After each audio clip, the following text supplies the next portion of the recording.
嗱，首先恭喜 Gigi 炎明熹同埋一束光高坤的記憶舞台劇嘅團隊啦。喺票務開始銷售一日多嘅時間之後呢，其實嗰個銷售反應係非常之理想喎。嗱，咁大堂嘅前後座啦，除咗零星嘅座位同埋輪椅位之外呢，基本上都係差唔多係售罄噶啦。咁嗱，樓上嗰層漏咗咧，就仲有啲位喎。咁會唔會有啲朋友話即係驚一個新嘅場地或者睇舞台劇都喜歡坐下邊堂座啦咁上面嗰層會唔會話遮擋啊剩咧咁大家可以睇翻東九文化中心劇院嗰張相啦嚇，咁個場地嚟睇咧，其實上面都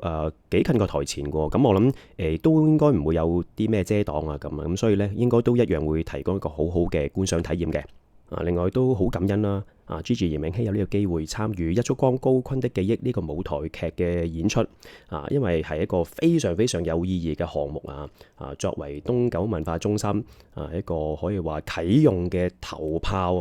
咁所以呢係真係好期待佢喺呢個舞台劇入邊嘅演出啦。我哋又聽下康文署總經理羅家明女士又點樣講嘅。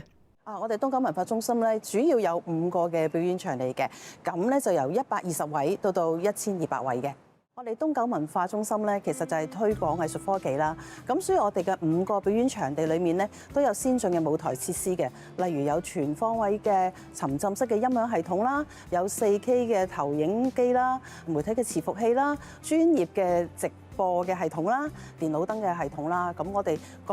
各樣嘅藝術嘅科技嘅設備，我哋都有嘅。大家都好想知道啦，到時開幕嘅時候會有啲乜嘢開館演出咧？嚟緊我哋9月咧就會公布㗎啦。咁但係咧頭先有一個少少嘅劇透啦，就係我哋咧會有一個嘅音樂劇嘅節目，咁咧就係會融合藝術同科技嘅。咁詳情咧稍後就會知道啦。大家都知喺香港辦舞台劇啦，從來都唔容易啦嚇。所以作為支持香港藝術發展同埋或者支持 Gigi 炎明熹嘅我哋，大家都唔好錯過啦。